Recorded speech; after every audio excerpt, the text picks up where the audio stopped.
Jawahar Nagar municipal corporation పరిధిలో నరసింహస్వామి కమాన్ దగ్గరలో అక్రమ నిర్మాణాలు పుట్టగొడుగులా వెలుస్తున్నాయి. అధికార బలంతో టీఆర్ఎస్ పార్టీ కార్పొరేటర్ 26వ డివిజన్ పొన్నగంటి బాబు అమాయక ప్రజలను దోచుకుంటూ ఎటువంటి పర్మిషన్ లేకుండా ఇష్టార్జితంగా నిర్మాణాలు చేపడుతున్నారు. అధికారులు వెంటనే స్పందించి ఇతనిపై చర్యలు తీసుకోవాలి. అక్రమ నిర్మాణాలను ఎంత మాత్రం ఉపేక్షించేది లేదని ప్రభుత్వం చెబుతున్నా కొన్ని చోట్ల నిర్మాణాలు మాత్రం ఆగడం లేదు. ఇంత జరుగుతున్న మున్సిపల్ రెవెన్యూ అధికారులు పట్టనట్లుగా వ్యవహరిస్తున్నారు. ఇప్పటికైనా సంబంధిత ఉన్నతాధికారులు స్పందించి అక్రమ నిర్మాణాలపై చర్యలు తీసుకోవాలని ప్రజలు డిమాండ్ చేస్తున్నారు.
జవహర్ నగర్ మున్సిపల్ కార్పొరేషన్ పరిధిలో నరసింహస్వామి కమాన్ దగ్గరలో అక్రమ నిర్మాణాలు పుట్టగొడుగులా వెలుస్తున్నాయి.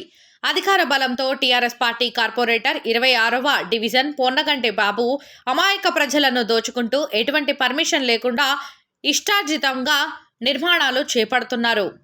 అధికారులు వెంటనే స్పందించి ఇతనిపై చర్యలు తీసుకోవాలి. అక్రమ నిర్మాణాలను ఎంత మాత్రం ఉపేక్షించేది లేదని ప్రభుత్వం చెబుతున్నా కొన్ని చోట్ల నిర్మాణాలు మాత్రం ఆగడం లేదు. ఇంత జరుగుతున్న మున్సిపల్ రెవెన్యూ అధికారులు పట్టనట్లుగా వ్యవహరిస్తున్నారు. ఇప్పటికైనా సంబంధిత ఉన్నతాధికారులు స్పందించి అక్రమ నిర్మాణాలపై చర్యలు తీసుకోవాలని ప్రజలు డిమాండ్ చేస్తున్నారు.